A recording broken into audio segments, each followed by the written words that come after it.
Hello बच्चों, good morning, good afternoon, good evening to all of you. आप सब कैसे हो? आई होप सो आप सब अच्छे होंगे। आज हम एक चैप्टर स्टार्ट करने जा रहे हैं, book number 3, class twelfth accountancy book 3। ठीक है। देखो, हमारी जो अकाउंटिंग प्रोसेस है वो कैसी है। हमारी अकाउंटिंग प्रोसेस है, आपने बचपन का मतलब क्लास 11th में अकाउंटिंग प्रोसेस पढ़ा होगा। ठीक है। और हमारी जो अकाउंटिंग प्रोसेस है वो इस टाइप से है कि कुछ स्टेप्स में क्या होती है, कवर होती है, कुछ स्टेप्स में कंप्लीट होती है। हमारी सबसे फर्स्ट स्टेप्स है कि कोई भी ट्रांजैक्शन हुआ उनका आइडेंटिफिकेशन। हम सारे ट्रांजैक्शन को अपनी बुक्स में रिकॉर्ड नहीं करते हैं, हम केवल बिजनेस ट्रांजैक्शन को ही बुक में रिकॉर्ड करते हैं। तो इसलिए एवरी ट्रांजैक्शन को हमको आइडेंटिफाई करने की रिक्वायरमेंट होती है। Identification of transaction.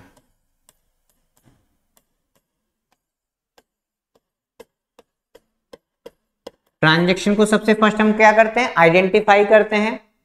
आइडेंटिफाई करने के लिए हमको दो चीज ध्यान रखनी है कि वो ट्रांजैक्शन मनी टर्म में होना चाहिए और दूसरा बिजनेस से रिलेटेड होना चाहिए। बिजनेस रिलेशन में होना चाहिए, बिजनेस रिलेटेड होना चाहिए।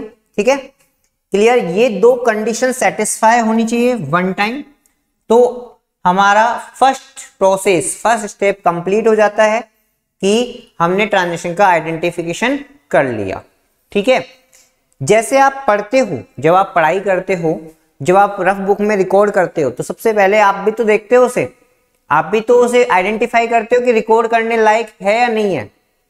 दी मैं आपको पढ़ा रहा हूं तो आप रिकॉर्ड करने से पहले आइडेंटिफाई करोगे कि नहीं करोगे, इसको रिकॉर्ड करना चाहिए कि नहीं करना चाहिए, ये हमारे एग्जाम पॉइंट ऑफ व्यू से इंपॉर्टेंट है या नहीं है। ठीक है, बिल्कुल सेम ऐसे ही जब हम बिजनेस में जब ट्रांजैक्शन को रिकॉर्ड करते हैं तो उससे पहले दो चीज पर फोकस करते हैं कि वो ट्रांजैक्शन मनी टर्म में है या नहीं है, बिजनेस से रिलेटेड है या नहीं है। यदि ये कंडीशन सेटिस्फाई हो रही है तो इसका मतलब उसे हम रिकॉर्ड करेंगे। आगे बात समझे।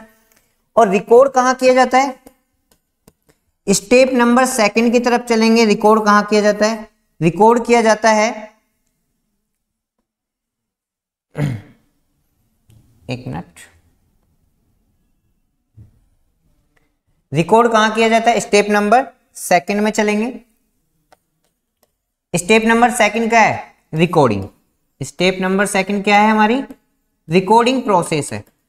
कहीं तो लिखे हम, कहीं तो लिखे, तो लिखेंगे कहां पर, जैसे आप जब रिकॉर्ड करते हो, जब मैं लिखवा रहा हूं आपको अभी तो पढ़ा रहा हूं, जब आप कहीं ना कहीं तो उसे रिकॉर्ड करोगे ना, तो या तो रफ बुक में रिकॉर्ड करोगे, है ना, रफ बुक में रिकॉर्ड करोगे तो उस रफ बुक को ही हम क्या बोलते हैं, बुक्स ऑफ ओरिजिनल एंट्री। क्या बोलते हैं, बुक्स ऑफ ओरिजिनल एंट्री।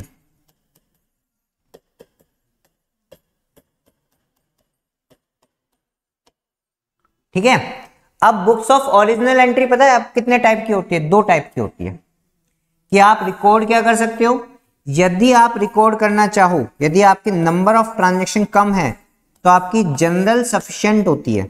यदि आपके नंबर ऑफ ट्रांजैक्शन क्या है, बिजनेस स्केल क्या है, स्मॉल है, बिजनेस में नंबर ऑफ ट्रांजैक्शन क्या हो रहे हैं, बहुत कम हो रहे हैं, दिन में 2 3 4 ट्रांजैक्शन हो रहे हैं, तो आप वहां पर रिकॉर्ड करने के लिए जनरल को ले सकते हो। ठीक है, क्लियर है।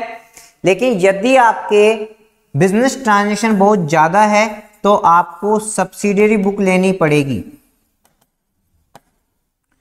कौन सी बुक, सब्सिडियरी बुक। ठीक है, कितने क्या लेनी पड़ेगी, नंबर ऑफ ट्रांजैक्शन लार्ज है, नंबर ऑफ ट्रांजैक्शन क्या है, ज्यादा है, लार्ज है, तो वहां पर आपको सब्सिडियरी बुक को क्या करना पड़ेगा, फॉलो करना पड़ेगा। ठीक है, आगे बात समझ में। तो ये हमारे स्टेप नंबर सेकंड में जाता है, स्टेप नंबर सेकंड में जाता है। ठीक है, आगे बात समझ में क्लियर है। इसके बाद ये आपने नोट डाउन नहीं किया है तो नोट डाउन कर लो, कर लिया। चलो आगे चलते हैं। हमने रिकॉर्ड कर लिया, रिकॉर्ड करने के बाद स्टेप नंबर थर्ड पर पहुंचे हम। स्टेप नंबर थर्ड में हम क्या लिखेंगे? स्टेप नंबर थर्ड में हम लिखने वाले हैं क्लासिफिकेशन। क्या करने वाले? नेक्स्ट प्रोसेस पर आ गए, क्लासिफिकेशन।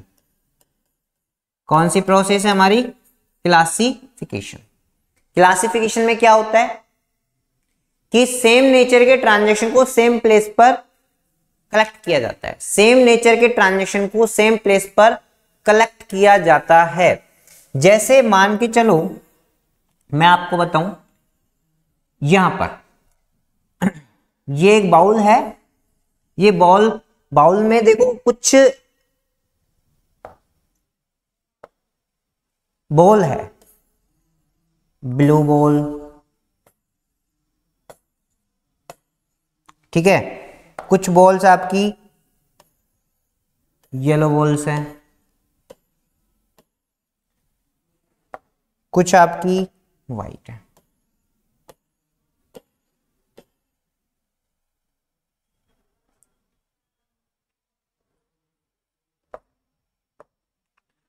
ठीक है, अब ये क्या हो गए? मिक्स हो गए। ये क्या हो गए? मिक्स। तो ऐसे ही जनरल में जो हमने ट्रांजिशन किया है ना, वो भी मिक्स हो जाती है, उससे कोई इंफॉर्मेशन जनरेट नहीं होती है, उससे कोई इंफॉर्मेशन जनरेट नहीं होती है। ठीक है, उससे कोई इंफॉर्मेशन जनरेट नहीं होती है। तो आप क्या करें? मैंने आपसे कहा कि इस बॉल में आपके 3 कलर की क्या है? बॉल है।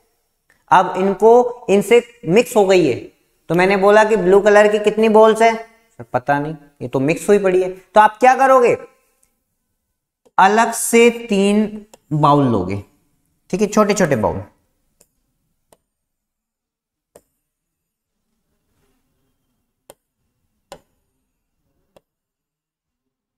ये 3 छोटे छोटे आपने क्या लिए? बाउल लिए। ठीक है, इस बाउल में कुछ बॉल तो आपने ब्लू, इसमें से ब्लू निकाली और यहां पर आपने रख दी कि सर 5 बॉल तो ब्लू की है। ठीक है, कुछ येलो है आपके,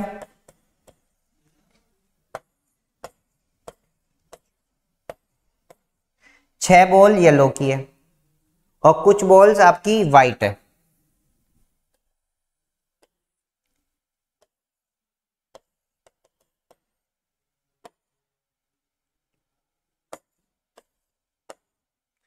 ठीक है, अब आपने क्या किया?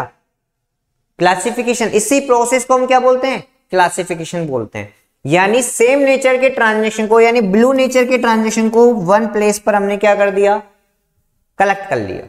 येलो नेचर के ट्रांजैक्शन को हमने येलो बाउल में क्या कर लिया? कलेक्ट कर लिया।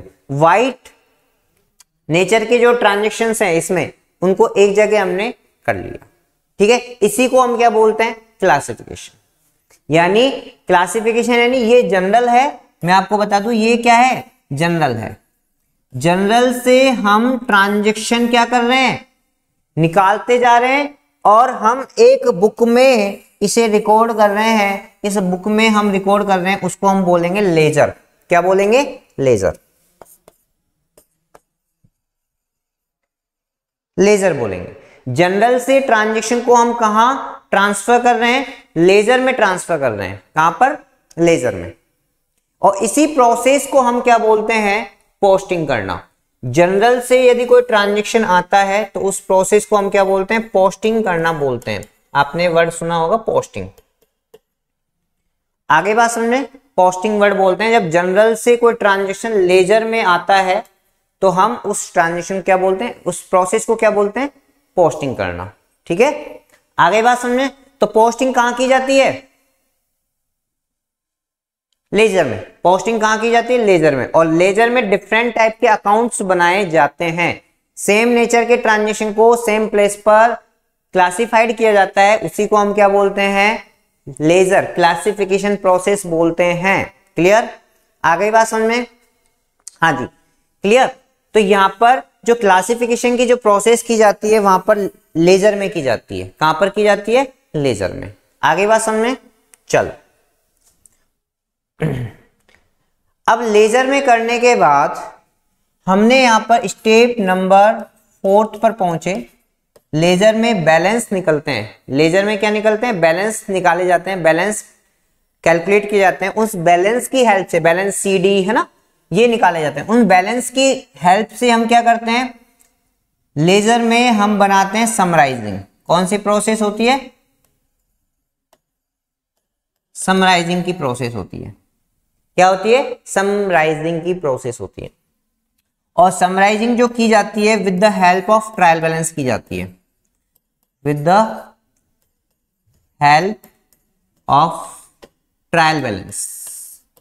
ट्रायल बैलेंस तो बनाया होगा ना 11th में, हाँ, तो उस ट्रायल बैलेंस की हेल्प से हम समराइजिंग करते हैं। ठीक है, और आपको पता है ट्रायल बैलेंस किसकी हेल्प से प्रिपेयर किया जाता है? With the help of laser.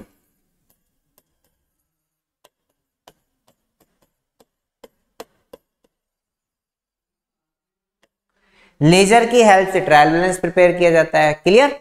तो हम सबसे पहले लेजर बनाएंगे, लेजर के बैलेंसेस की हेल्प से हम ट्रायल बैलेंस बनाएंगे, और ट्रायल बैलेंस की हेल्प से हम समराइजिंग करते हैं। और समराइजिंग में हम 3 टाइप के अकाउंट बनाते हैं। एक तो बनाते हैं ट्रेडिंग अकाउंट, एक तो बनाते हैं हम ट्रेडिंग अकाउंट, एक बनाते हैं profit and loss account, profit and loss account, एक बनाते हैं बैलेंस शीट, एक हम बनाते हैं बैलेंस। आगे बात समझ में? ये 3 चीज हम समराइजिंग वाले प्रोसेस में बनाते हैं। एक बार नोट डाउन करो, एक बार फटाफट नोट डाउन करो।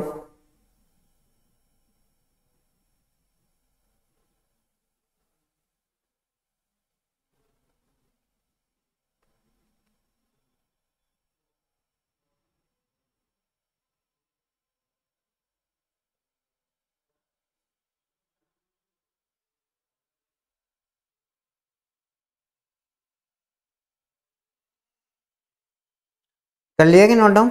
1 मिनट बस।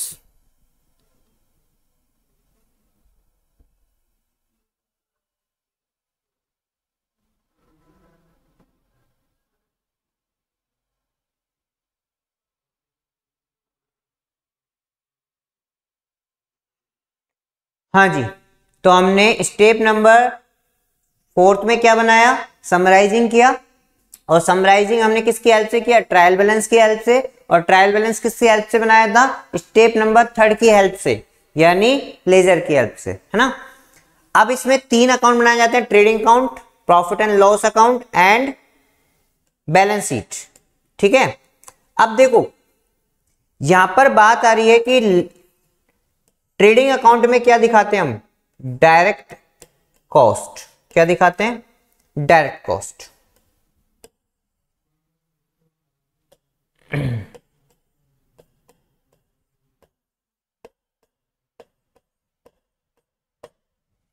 ठीक है, और डायरेक्ट कॉस्ट पर हम के बेस पर हम या तो ग्रॉस प्रॉफिट निकालते हैं, ग्रॉस प्रॉफिट क्या हुआ, या ग्रॉस लॉस क्या हुआ। ठीक है, और प्रॉफिट एंड लॉस अकाउंट में हम शो करते हैं indirect expenses, indirect income and indirect expenses.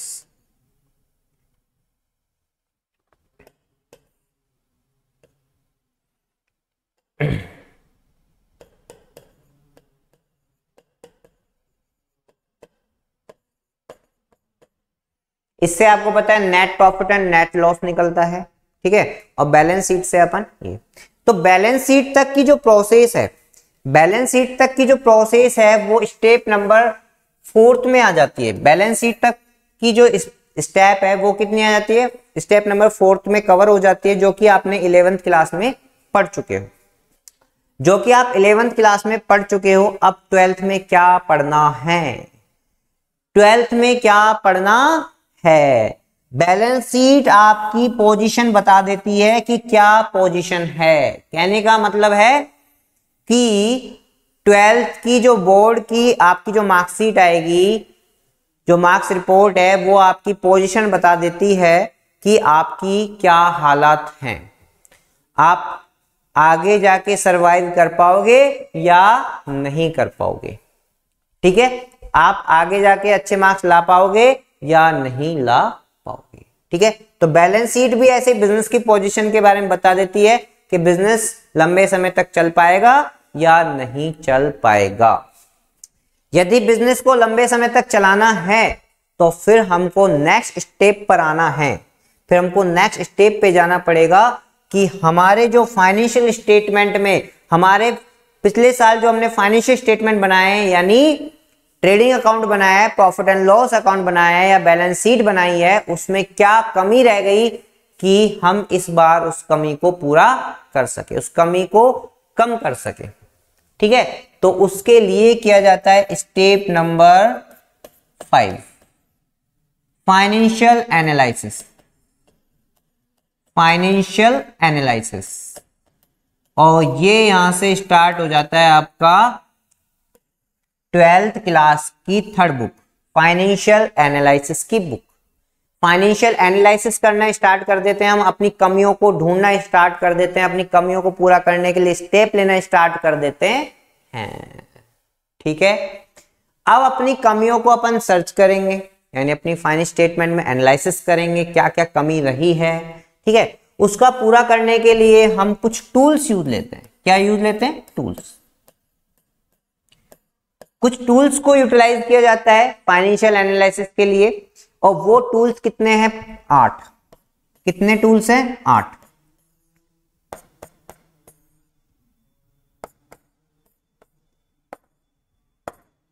कौन कौन सा?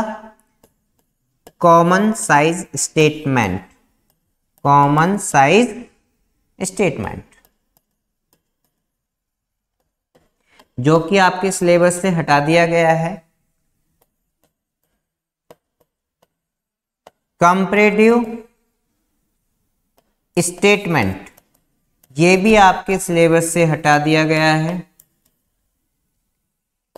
ट्रेंड एनालिसिस, ये भी आपके सिलेबस से हटा दिया गया है।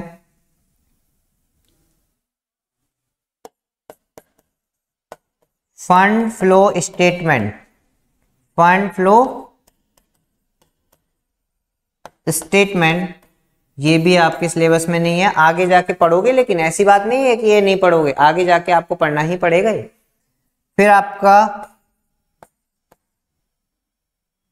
Break even point, break even point, BEP point, है ना, ये भी आपके सिलेबस में नहीं है। हाँ, हो सकता है आपने थोड़ा सा इकोनॉमिक्स वाले पोर्शन में ये पढ़ लिया हो, तो ये मैं कह नहीं सकता, है ना। हाँ, 6 है आपका working capital statement, working capital statement.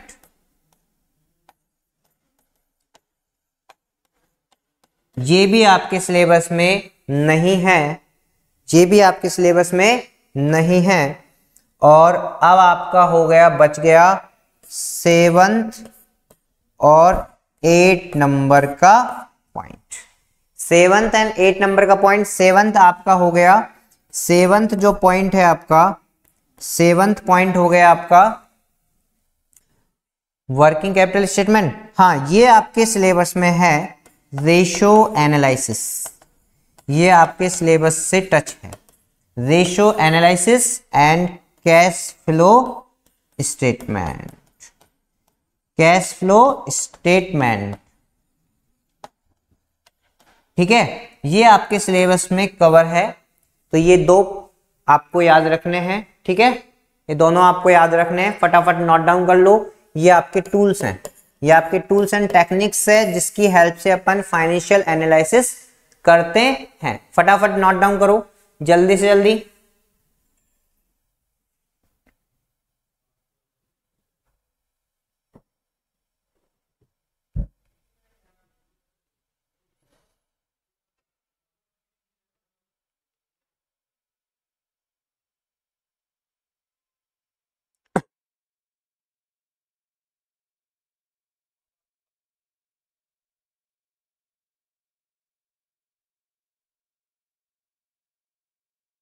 हो गया,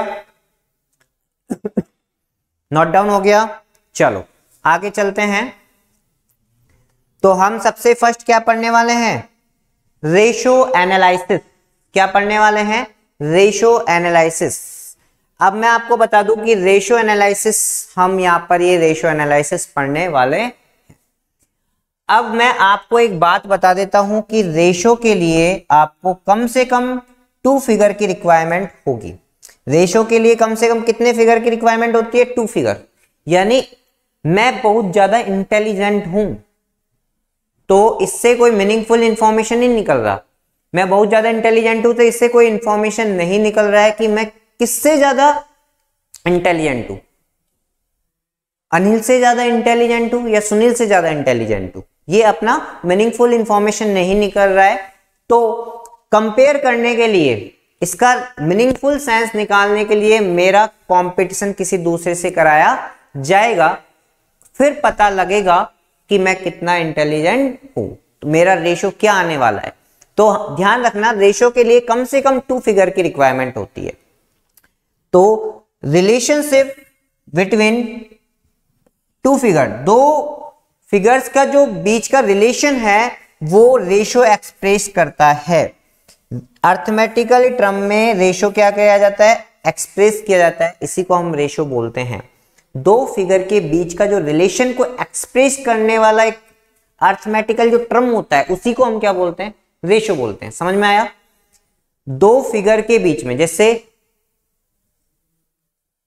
लड़के लड़की के रिलेशन को हम पति पत्नी बोलते हैं, ऐसे ही सेम यहां पर भी 2 फिगर के जो रिलेशन है उनको एक्सप्रेस करने का जो अर्थमेटिक टर्म को यूज लिया गया है उसी को हम क्या बोल रहे हैं, रेशो बोल रहे हैं। क्लियर है, आगे बात समझ में। जैसे यदि आपको समझ में नहीं आई है तो मैं समझाने के लिए आपसे, ये 2 एक पर्सन पप्पू और रामू, पप्पू और रामू को मैंने यहां पर दिया है।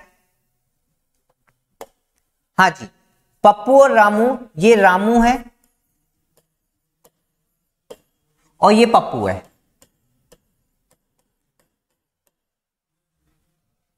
ठीक है, एक रामू है, दूसरा क्या है, पप्पू है। देखो यहां पर जब पप्पू ने, रामू ने एग्जाम दिया था अकाउंटेंसी का तो 100 में से 96 मार्क्स आए। कितने, 100 में से 96। ठीक है, लेकिन यदि पप्पू ने जब एग्जाम दिया था तो इसके 100 में से 48 मार्क्स आए। कितने मार्क्स आए, 48। 100 में से 48। यदि अब इनका रेशो हम निकाले, 96 और 48 का रेशो निकाले तो रेशो क्या आया, 2:1। इनकी इंटेलिजेंसी का रेशो क्या हो गया, 2:1। अब रामू खुद ही अपने आप में बोलता रहे कि मैं तो बहुत इंटेलिजेंट हूं, बहुत इंटेलिजेंट हूं। भाई तो कितना इंटेलिजेंट है, कोई मीनिंगफुल इंफॉर्मेशन नहीं निकलती। मीनिंगफुल इंफॉर्मेशन कब निकली, जब रामू का पप्पू के अकाउंट्स के मार्क्स से कंपैरिजन किया गया। 2 फिगर के बीच में जो रिलेशंस हमने डिस्क्लोज किया था उसी को हम क्या बोलते हैं, उसी को हम क्या बोलते हैं भाई, रेशो बोलते हैं। उसी को हम क्या बोलते हैं भाई, रेशो बोलते हैं। क्लियर है, आगे बात समझ में। चलो क्लियर है, हाँ जी, आगे चलते हैं अपन।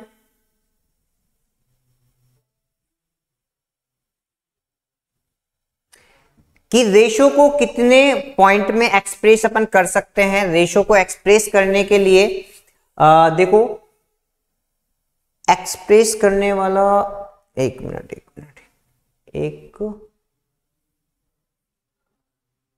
चलो मैं यहां पर बता देता हूं। यहां पर शायद इसमें पॉइंट को हटा दिया गया है, या तो मैं यहां पर बता देता हूं, कोई बात नहीं। रेशो को जब हम एक्सप्रेस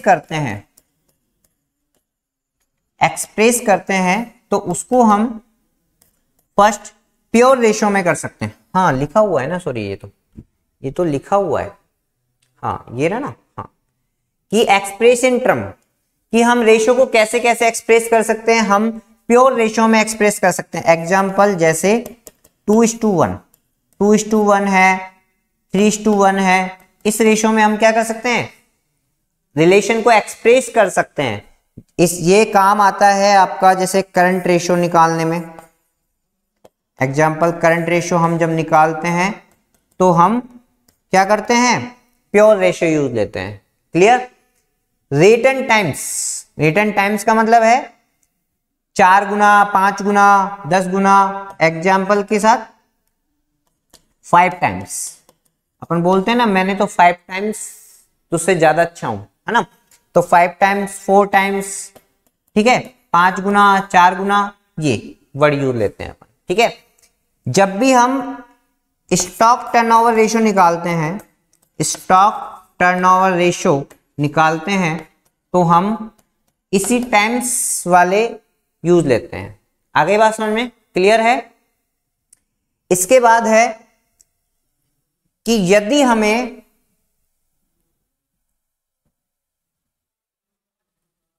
हाँ जी, यदि हमें परसेंटेज में करना है, यदि हमें परसेंटेज में करना है, तो परसेंटेज के लिए हमें क्या करना पड़ेगा, परसेंटेज के लिए हमें क्या करना पड़ेगा, ऐसे। फॉर एग्जांपल परसेंटेज, जैसे 20% है, 15% है, ऐसे निकालते हैं। क्लियर।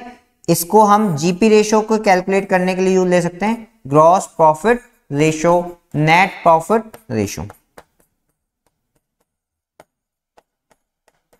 आगे बात समझ में। इनको एक्सप्रेस करने के लिए हम परसेंटेज को यूज लेते हैं। एक होता है फ्रैक्शन। एग्जांपल में फ्रैक्शन का मतलब 1/4, 3/4, 2/3, ऐसी चीज को हम फ्रैक्शन में एक्सप्रेस कर सकते हैं। तो रेशियो एक्सप्रेस करने के 4 तरीके होते हैं। आप किसी भी टाइप से अपने रिलेशन को क्या कर सकते हो, एक्सप्रेस कर सकते हो। ठीक है। तो ये 4 टाइप से आप क्या कर सकते हो, रेशियो को एक्सप्रेस कर सकते हो। क्लियर है। आगे बात समझ में। चलो आगे चलते हैं। आऊं?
हाँ, तो आपने नोट डाउन कर लिया। चलो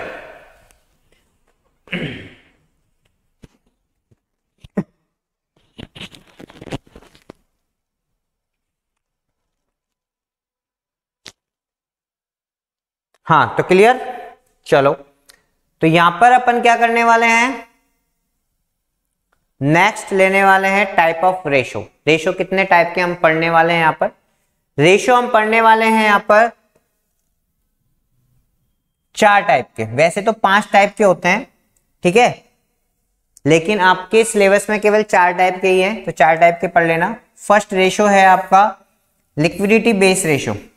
लिक्विडिटी रेशो, और लिक्विडिटी रेशो को हम शॉर्ट टर्म सॉल्वेंसी रेशो बोलते हैं। लिक्विडिटी रेशो को हम क्या बोलते हैं, शॉर्ट टर्म सॉल्वेंसी रेशो बोलते हैं। ये एक्चुअली शॉर्ट टर्म डेब्ट्स की एबिलिटी को बताता है। आपने यदि शॉर्ट टर्म लोन लिया है तो आपके पास इतनी एसेट्स है या नहीं है कि आप उस शॉर्ट टर्म लोन का पेमेंट कर सको या ना कर सको, ठीक है। उस एबिलिटी को बताने के लिए लिक्विडिटी रेशो को यूज लिया जाता है।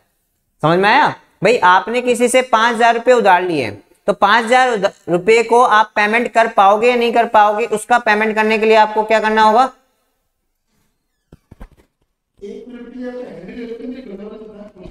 ये नीचे रखा है, एक नीचे भी रखा है, वो ले लो। तो लिक्विडिटी रेशियो आपके शॉर्ट टर्म सॉल्वेंसी को एक्सप्रेस करता है।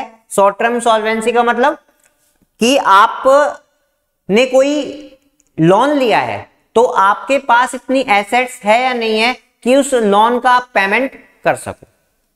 आप शॉर्ट टर्म में उस लोन का पेमेंट कर सको या नहीं कर सकते हो, इतनी एबिलिटी आपके पास है या नहीं है, उसको लिक्विडिटी रेशियो बताता है, ठीक है। एक्टिविटी रेशियो, इसमें देखो 2 रेशियो आता है। लिक्विडिटी रेशियो में 2 रेशियो आते हैं, एक तो आता है करंट रेशियो और एक आता है क्विक रेशियो। कौन कौन से आते हैं, करंट रेशियो आता है और क्विक रेशियो आता है। इन सब की हम लिस्ट पढ़ लेंगे वैसे तो, ठीक है। फिर आता है activity ratio, turnover ratio. Turnover ratio में क्या होता है, बस जैसे मान लो एक व्हील है, यानी साइकिल का पहिया, वो साइकिल का पहिया क्या है, 1 मीटर का है। कितने मीटर का है, 1 मीटर। तो हमको 20 मीटर डिस्टेंस को कवर करने के लिए कितनी बार वो व्हील सर्कुलेट होगा, कितनी बार टर्नओवर होगा, 20 टाइम्स। कितनी टाइम, 20 टाइम्स। तो इसी को हम क्या बोलते हैं, टर्नओवर रेशियो। इसी को क्या बोलते हैं, टर्नओवर रेशियो, ठीक है, कि कितनी बार। तो मैंने आपको बताया था ना, इसको टाइम्स में हमेशा एक्सप्रेस किया जाता है। इसमें जैसे आते हैं आपके stock turnover ratio, debtor turnover ratio, creditor turnover ratio, assets turnover ratio, ठीक है, वर्किंग कैपिटल टर्नओवर रेशियो, ये सारे, कैपिटल एम्प्लॉयड टर्नओवर रेशियो, ये सारे आते हैं। STR stock turnover ratio, debtor turnover ratio, creditor turnover ratio, आपका ये हो गया assets turnover ratio, working capital turnover ratio और capital employed turnover ratio. Clear, ये सारे आपके activity ratio and turnover ratio में आता है। आगे बात समझ में क्लियर है, कोई दिक्कत हो तो बताओ, क्लियर। अच्छा, फिर आता है आपका सॉल्वेंसी रेशियो। नेक्स्ट है आपका सॉल्वेंसी रेशियो। सॉल्वेंसी रेशियो का मतलब है, इसे लॉन्ग टर्म सॉल्वेंसी रेशियो भी बोला जाता है। सॉल्वेंसी रेशियो को हम क्या बोलेंगे, लॉन्ग टर्म सॉल्वेंसी रेशियो भी बोला जाता है। और लॉन्ग टर्म सॉल्वेंसी रेशियो होता क्या है, जो आपकी लॉन्ग टर्म एबिलिटी को बताता है, लॉन्ग टर्म की पेमेंट करने की एबिलिटी को बताता है, वो लॉन्ग टर्म सॉल्वेंसी रेशियो होता है। मान लो आपने किसी से 5 लाख रुपए लिए 2 साल के लिए, तो 2 साल में आप उसको पेमेंट कहां से कैसे करोगे, उस एबिलिटी को बताने के लिए सॉल्वेंसी रेशियो निकाला जाता है, ठीक है। आगे बात समझ में। तो इसमें कौन कौन से आते हैं, मैं आपको बता देता हूं इसमें कौन कौन से आते हैं।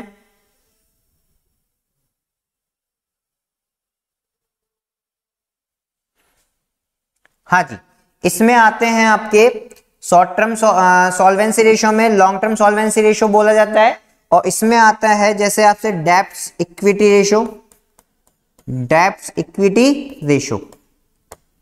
फिर आता है आपका प्रोप्राइटरी रेशियो, ठीक है। फिर आता है आपका प्रोप्राइटरी रेशियो के बाद आपका एसेट्स रेशियो भी आता है, assets to debts ratio, assets to debts ratio. ये काफी सारे रेशियो आते हैं जो अपन चैप्टर में पढ़ेंगे। आगे बात समझ में। हाँ, फिर आता है आपका प्रॉफिटेबिलिटी रेशो। प्रॉफिटेबिलिटी रेशो आपके यहाँ पर दो बेस पर है, एक तो सेल्स बेस पर और एक इन्वेस्टमेंट बेस पर। इन्वेस्टमेंट बेस पर, ठीक है, ये दो रेशो है, सेल्स बेस पर और इन्वेस्टमेंट बेस पर। क्लियर?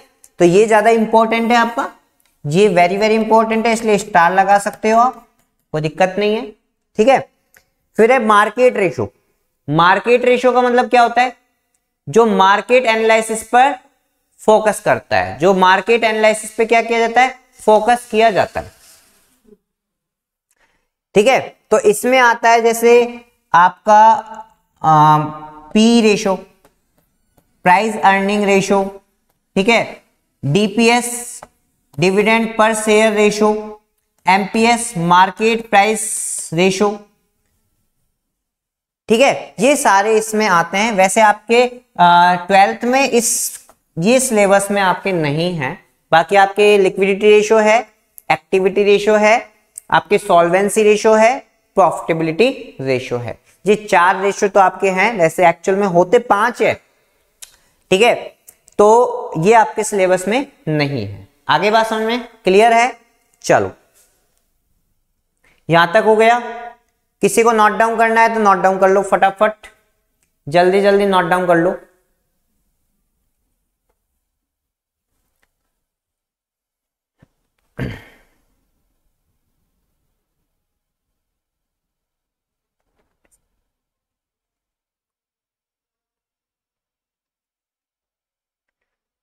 ये टाइप ऑफ रेशियो है ना।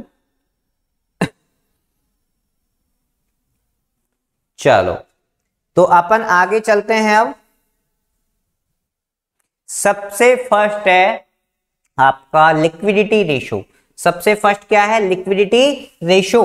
लिक्विडिटी रेशो, लिक्विडिटी रेशो को हमने क्या बोला? Short term ratio, short term solvency ratio बोला। और शॉर्ट टर्म आपकी शॉर्ट टर्म एबिलिटी को बताता है कि आपने किसी से 1000 रुपए लिए हैं 1-2 दिन 5 दिन के लिए, तो वो आप सही टाइम पर पेमेंट कर पाओगे या नहीं कर पाओगे, इसकी एबिलिटी को बताने के लिए लिक्विडिटी रेशो यूज लिया जाता है, ठीक है।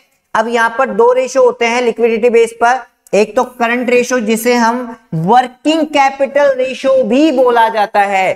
करंट रेशो को हम किस नाम से बोलेंगे? वर्किंग कैपिटल रेशो के नाम से भी बोला जाता है इसको। और दूसरा है क्विक रेशो या लिक्विड रेशो। क्विक रेशो या लिक्विड रेशो, इसे हम एसिड टेस्ट रेशो के नाम से भी जान सकते हैं।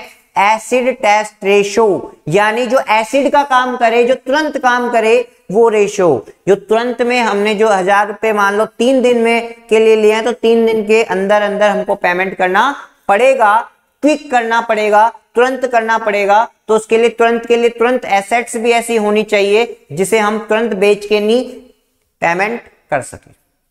आगे बात समझे? तो क्विक रेशो को हम एसिड का काम करता है, तो इसे एसिड टेस्ट रेशो भी बोला जाता है। फटाफट नोट डाउन करो, जल्दी से जल्दी नोट डाउन करो भाई।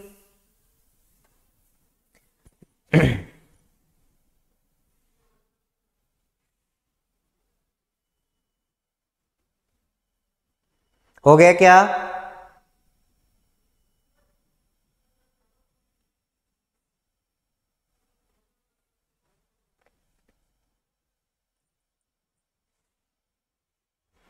हाँ जी, हो गया। चलो आगे चले।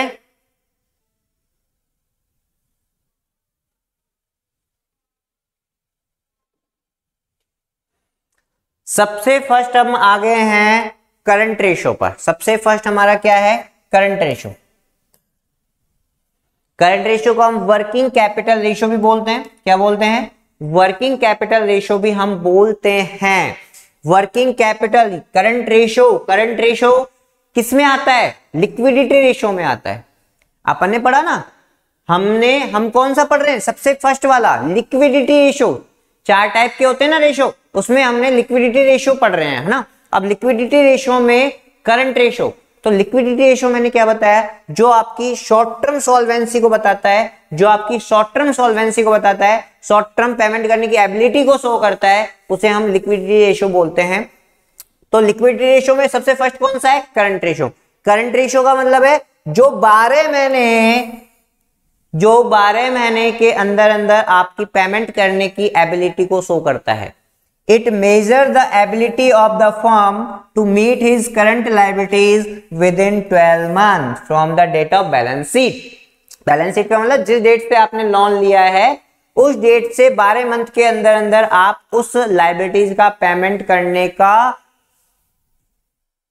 ताकत रखते हो या नहीं रखते हो, उसकी बात ये कर रहा है। ठीक है, वो आप पेमेंट कर पाओगे या नहीं कर पाओगे उसके बारे में आप बता रहा है, आपकी स्ट्रेंथ पोजीशन को बता रहा है कि आपने जो पेमेंट लिया है, किसी से उधार लिया है, उसका आप सही टाइम पर पेमेंट कर पाओगे या नहीं कर पाओगे। क्लियर? इसका जो फॉर्मूला है वो क्या है? Current assets to current ratio, sorry current asset divide by current liabilities, current asset divide by current liabilities, current assets divide by current liabilities. इसका आइडियल रेशियो है 2:1। आइडियल का मतलब है इतना तो होना चाहिए, यानी आपने किसी से 1 रुपए का लोन लिया है तो उसका पेमेंट करने के लिए आपके पास 2 रुपए की एसेट्स तो होनी चाहिए, ये कह रहा है। यानी कहने का मतलब है कि आप किसी से 1 रुपए का लोन ले रहे हो तो आपके पास करंट एसेट्स के रूप में, जिसे आप तुरंत बेच सकते हो जब भी आपको पेमेंट करना है, तो भाई इसे बेच के मैं दे दूंगा यदि नहीं अरेंजमेंट हुआ तो, वो एसेट्स आपकी 2 रुपए के बराबर होनी चाहिए। आगे बात समझे?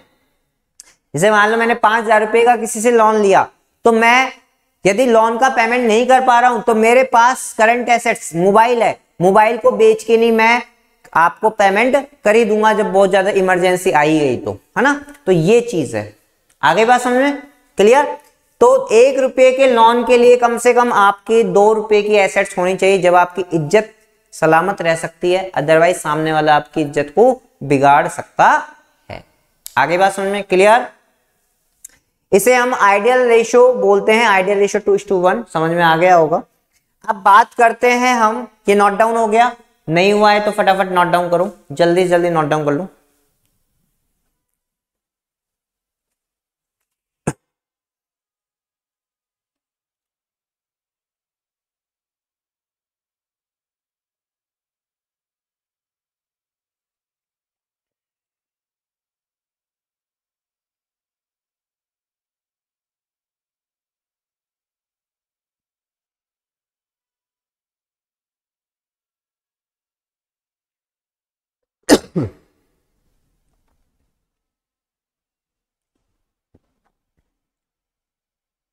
हो गया? चलो आगे चलते हैं।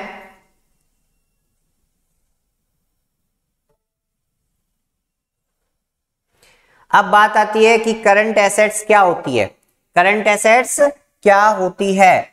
करंट एसेट्स बेटा होती है, करंट एसेट्स क्या होती है? ऐसी एसेट्स जिसे हम पेमेंट करते समय बेच सके, ऐसी एसेट जिन्हें हमें पेमेंट करते समय बेच सके। इसका मतलब current assets those assets which are likely to be convert into cash, बेच के नहीं कैश में कन्वर्ट कर सके विद इन द 12 मंथ। जब भी हमको पेमेंट करना हो, जब हम उसे क्या कर सके, उसे 12 मंथ के अंदर अंदर बेच सकते हैं, उसको हम करंट एसेट्स बोलेंगे। ऐसी एसेट्स जब भी हमको पेमेंट करना हो, उस एसेट्स को हम पेमेंट बेच के नहीं क्या कर सकते हैं, तुरंत बेच के नहीं क्या कर सकते हैं, पेमेंट कर सके, उस एसेट्स को हम करंट एसेट्स बोल सकते हैं। यानी ऐसी एसेट्स जो हम 12 मंथ के अंदर अंदर बेच के नहीं उसे कैश में कन्वर्ट कर सके, उसे हम करंट एसेट्स बोलते हैं। जैसे करंट इन्वेस्टमेंट, जैसे आपने रिलायंस, आपके पास एक्स्ट्रा कुछ फंड पड़ा हुआ है, आपने रिलायंस कंपनी के शेयर खरीद लिए 2-3 महीने में आपकी उससे इनकम होने के लिए, शॉर्ट टर्म के लिए। ऐसे नहीं है कि आपने 20 साल के लिए इन्वेस्ट कर दिया, भाई 2-3 महीने के लिए आपने इन्वेस्ट कर दिया, तो वो आपकी करंट इन्वेस्टमेंट हो जाएगा। क्लियर है? फिर आपका हो जाएगा इन्वेंट्री।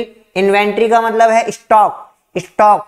ठीक है, अब यहां पर अपन इन्वेंट्री वर्ड, स्टॉक वर्ड को भूल जाएंगे, इन्वेंट्री वर्ड आएगा आपके पेपर में। ठीक है, उसके बाद है ट्रेड रिसीवेबल। ट्रेड रिसीवेबल का मतलब बीआर का नाम सुना है, बिल्स रिसीवेबल। बिल्स रिसीवेबल और डेटर्स को कंबाइंडली क्या बोलते हैं, ट्रेड रिसीवेबल बोलते हैं। बिल्स रिसीवेबल और डेटर्स को कंबाइंड क्या बोलेंगे अपन, ट्रेड रिसीवेबल बोलेंगे। शॉर्ट टर्म लोन, आपने किसी को शॉर्ट टर्म लोन दिया है, ठीक है, लिया है वो तो लायबिलिटीज बन जाती है, दिया है। Short term loan and advance, दिया है कैसे पहचानेंगे, जब लोन्स के साथ एडवांस वर्ड लग जाएगा तो इसका मतलब आपने दिया है लोन, ठीक है, वो आपके एसेट्स है।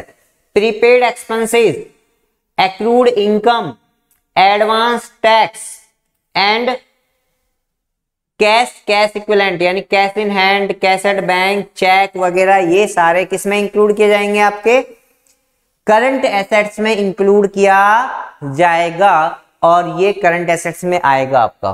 क्लियर है, कोई दिक्कत? फटाफट नोट डाउन करो, जल्दी से जल्दी नोट डाउन कर लो। करंट लायबिलिटीज के बारे में और बता देता हूं, फिर नेक्स्ट जो टॉपिक पढ़ेंगे अपन नेक्स्ट लेक्चर में पढ़ लेंगे।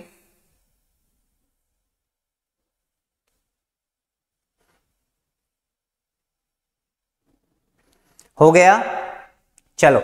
हाँ, ध्यान रखना, इन्वेंट्री जब आप लेते हो तो इन्वेंट्री में आपको loose and tools and spare parts को शामिल नहीं करना है, ठीक है, क्लियर? हाँ जी। अब अपन आगे आते हैं current liabilities. Current liabilities, current liabilities का मतलब होता है कि 12 मंथ के अंदर अंदर पेमेंट करना ही है, यानी ऐसी लायबिलिटी जिसका हमको 12 मंथ के अंदर अंदर पेमेंट करना ही पड़ेगा। इसका मतलब current liabilities the liabilities which have to pay within 12 month from the date of balance sheet. जो बैलेंस शीट के 12 मंथ के अंदर अंदर आपको पेमेंट करना ही पड़ेगा, उसे हम क्या बोलते हैं, करंट लायबिलिटीज बोलते हैं। जैसे शॉर्ट टर्म बोरोइंग्स, 2 महीने 3 महीने के लिए किसी से पैसा लिया है वो। बैंक ओवरड्राफ्ट, आपको पता है कि बैंक ओवरड्राफ्ट की फैसिलिटी आपको करंट अकाउंट पे मिलता है, करंट अकाउंट, ठीक है, यानी मींस आपके 4 टाइप के बैंक में अकाउंट ओपन होते हैं, current account, saving account, fixed deposit account, recurring account, recurring deposit account, ठीक है। तो यहां पर जो आपको बैंक ओवरड्राफ्ट की फैसिलिटी जो मिलती है वो आपको करंट अकाउंट पर मिलती है। कहने का मतलब आपके अकाउंट में 100 रुपए पड़े हैं तो आप अपनी गुडविल के अकॉर्डिंग 110 रुपए बैंक से निकाल सकते हो, ज्यादा निकाल सकते हो, ठीक है। आपका बैलेंस नेगेटिव में जा सकता है, वैसे बैंक का बैलेंस कभी नेगेटिव में जाता नहीं है, लेकिन इस कंडीशन में बैंक ओवरड्राफ्ट की कंडीशन में नेगेटिव जा सकता है। ट्रेड पेबल, ट्रेड पेबल का मतलब बिल्स पेबल और क्रेडिटर्स को कंबाइंडली अपन क्या बोलेंगे, ट्रेड पेबल्स बोलेंगे। क्लियर है? अच्छा, आउटस्टैंडिंग एक्सपेंसेस, आउटस्टैंडिंग एक्सपेंसेस का नाम सुना हुआ है, मुझे वापस बताने की जरूरत नहीं, इसमें टाइम वेस्ट करने की जरूरत नहीं है, ठीक है। अनक्लेम्ड डिविडेंड यानी अनपेड डिविडेंड, अनक्लेम्ड का मतलब अनपेड डिविडेंड,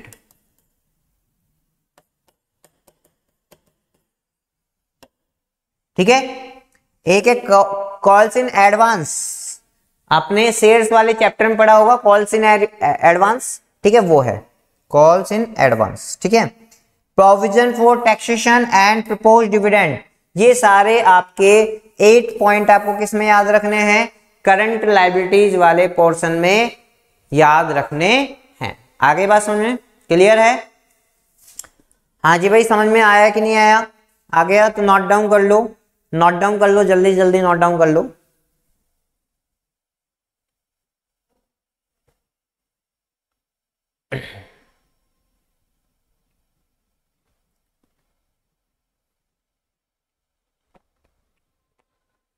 हाँ जी, ये ब्रैकेट्स में एक छोटा सा लिखा हुआ है, working capital equal to current assets minus current liabilities, current assets minus current liabilities. Work current ratio को हम वर्किंग कैपिटल रेशियो भी तो बोलते हैं, मैंने ऊपर ही ऊपर लिखा हुआ था, आपने नोट डाउन किया होगा ना, उसमें लिखा होगा कि करंट रेशियो को हम वर्किंग कैपिटल रेशियो भी बोलते हैं। तो वर्किंग कैपिटल का फॉर्मूला क्या है, current assets minus current liabilities. इसका ध्यान रखना, ये वाला पॉइंट, ये वाला जो इंपॉर्टेंट है, वेरी वेरी इंपॉर्टेंट। जब हम क्वेश्चन पढ़ेंगे तो बेटा ये बहुत काम आने वाला है। वर्किंग कैपिटल का formula current assets minus current liabilities, बहुत ज्यादा इंपॉर्टेंट फॉर्मूला है, फटाफट नोट डाउन कर लीजिएगा।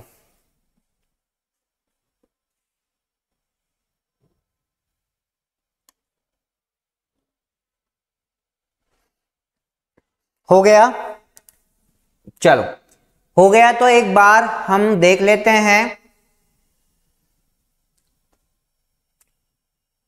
दूसरा है हमारा acid test ratio. Second ratio हमारा क्या है, एसिड टेस्ट रेशो है।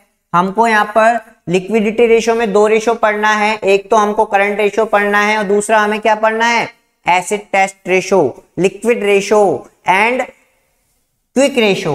ठीक है, क्विक रेशो ज्यादा वैसे तो क्वेश्चन में क्विक रेशो के नाम से आता है, लेकिन आपको घुमाने के लिए एसिड टेस्ट रेशो या लिक्विड रेशो के नाम से भी क्वेश्चन आ सकता है।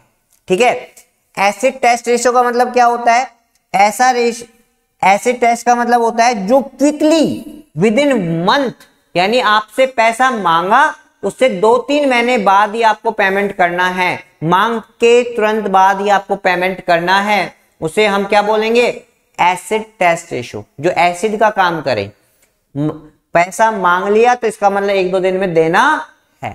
ठीक है, तो ये आप में मांगते ही आपके पेमेंट करने की आप में एबिलिटी है या नहीं है, इसको मेजर करने के लिए एसिड टेस्ट रेशो को यूज लिया जाता है। आगे बात समझ में, इसका फॉर्मूला क्या है, लिक्विड एसेट्स या quick assets divide by current liabilities. Liquid assets या quick assets divide by current liabilities, इसे इसका एक फॉर्मूला है और इसका आइडियल रेशियो होना चाहिए 1:1। यदि आप अपने आप को सेफ बचाना चाहते हो तो जितनी लायबिलिटीज है उसके बराबर आपका क्विक एसेट्स होनी चाहिए, यानी जितने आपने लोन लिया है उसके बराबर आपकी क्विक एसेट्स होनी चाहिए। यदि आपकी क्विक एसेट्स के बराबर है तो इसका मतलब ये कौन सा रेशियो माना जाएगा, क्विक रेशियो माना जाएगा। आई बात समझ में, क्लियर, बात समझ में आया कि नहीं आया, क्लियर है। चलो नोट डाउन करो, फटाफट नोट डाउन कर लो।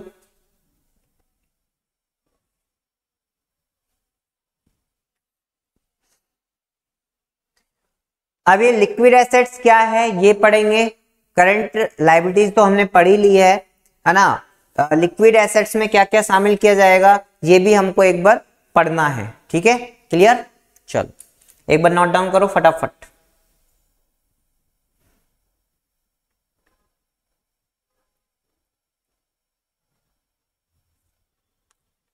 हो गया, चलो ये लिक्विड एसेट्स होती क्या है, ये लिक्विड एसेट्स होती है ऐसी एसेट जिसको अपन तुरंत का मतलब तुरंत बेच सकते हैं। लिक्विड एसेट्स ऐसी होती है जिनको अपन तुरंत कैश में कन्वर्ट कर सके, विद इन ए मंथ में हम क्या कर सके, उसे कैश में कन्वर्ट कर सके, विद इन ए डेज में हम क्या कर सके, कैश में कन्वर्ट कर सके, उसे हम लिक्विड एसेट्स बोलते हैं। जैसे ही सामने वाले का पैगाम आया कि भैया पेमेंट कर दो, तुरंत हम उस एसेट्स को बेच के पैसा रिकवर करके हम उसका पेमेंट कर दे, उस एबिलिटी उसको हम बोलते हैं लिक्विड एसेट्स। क्या क्या शामिल किया जाता है, आप करंट एसेट जो है ना, यदि आपने जो करंट एसेट्स में 8 पॉइंट लिखे हैं ना, करंट एसेट्स में जैसे स्टॉक को हम शामिल करते हैं, बीआर को शामिल करते हैं, शॉर्ट टर्म इन्वेस्टमेंट को शामिल करते हैं, डेटर्स को शामिल करते हैं, एक्रूड इनकम को शामिल करते हैं, प्रीपेड एक्सपेंसेस को शामिल करते हैं। ऐसे मैंने 8 पॉइंट लिखवाए थे। उस 8 पॉइंट में से ये 3 पॉइंट हटा दो, स्टॉक को हटा दो, प्रीपेड एक्सपेंसेस को हटा दो, एडवांस टैक्स को हटा दो। इन 3 पॉइंट को करंट एसेट्स के पॉइंट में से हटा दो तो आपकी क्विक एसेट्स बन जाएगी, क्योंकि इन 3 पॉइंटों से तुरंत नहीं रिकवरी की जा सकती है। इन 3 पॉइंटों से तुरंत रिकवरी नहीं कर सकते हैं। आ गई बात समझ में।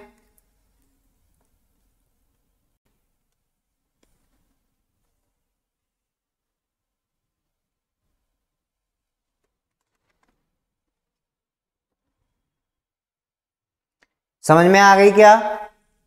हाँ जी, यदि आप करंट एसेट्स में से स्टॉक हटा दो, आप करंट एसेट्स में से क्या लेस कर दो, स्टॉक को लेस कर दो, आप प्रीपेड एक्सपेंसेस को हटा दो, एडवांस टैक्स को हटा दो, तो आपकी लिक्विड एसेट्स बन जाएगी। और लिक्विड एसेट जो मैंने 8 पॉइंट लिखवाए थे ना करंट एसेट्स में से, उसमें से मैंने 3 पॉइंट हटा दिए, बाकी के ले लिए। जैसे करंट इन्वेस्टमेंट ले लिया मैंने बीआर एंड डेटर्स ले लिया, यानी ट्रेड रिसीवेबल ले लिया, मैंने short term loan and advance ले लिया, मैंने एक्रूड इनकम ले लिया, मैंने cash in hand and cash at bank ले लिया, स्टॉक को हटा दिया, प्रीपेड एक्सपेंसेस थे वो हटा दिया, एडवांस टैक्स था वो हटा दिया, बाकी मैंने सारे पॉइंट ले लिए। आ गई बात समझ में? क्लियर है? फटाफट नोट डाउन कर लो, ठीक है। तो आज तो हम यही पढ़ने वाले हैं, ठीक है। एक बार देख लेते हैं, पहले नोट डाउन कर लो, फिर एक बार देखते हैं कि क्वेश्चन से पहले कोई पॉइंट बच रहा है क्या।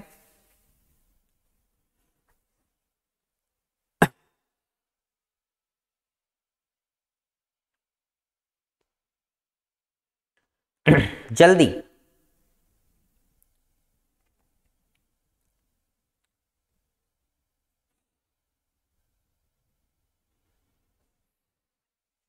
चलो देखते हैं।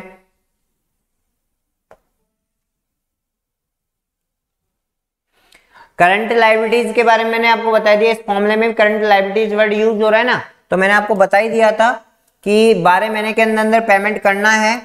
तो ये कौन सा आएगा? जैसे शॉर्ट टर्म बोरोइंग्स है, बैंक ओवरड्राफ्ट है, ट्रेड पेबल है, आउटस्टैंडिंग एक्सपेंसेस है, अनक्लेम डिविडेंड है, कॉल्स इन एडवांस है, प्रोविजन फॉर टैक्सेशन है, प्रपोज्ड डिविडेंड है। ये सारे पॉइंट्स इसमें आने वाले हैं, और इन पॉइंटों को कवर करते हुए हम क्या बोलेंगे? इसे करंट लायबिलिटीज बोलेंगे। क्लियर? ये ऑलरेडी आप पहले उतार चुके हो, तो मैं इसे इग्नोर करता हूं, ठीक है। अब आपके आते हैं क्वेश्चंस, ठीक है। तो नेक्स्ट जो हम आपको ये क्वेश्चंस है, ठीक है, क्वेश्चन आपको दिखाई दे रहा है। एक बार आप current ratio and quick ratio इस वाले डिटेल से, इस वाले डिटेल जो आपके हैं, एक बार इसको आप करके देखना। नहीं होगा तो नेक्स्ट सेशन में अपन क्विक रेशो के और करंट रेशो के, क्विक रेशो के क्वेश्चंस को अपन कंप्लीट कर देंगे नेक्स्ट वाले उसमें, ठीक है। क्लियर है? Okay bye.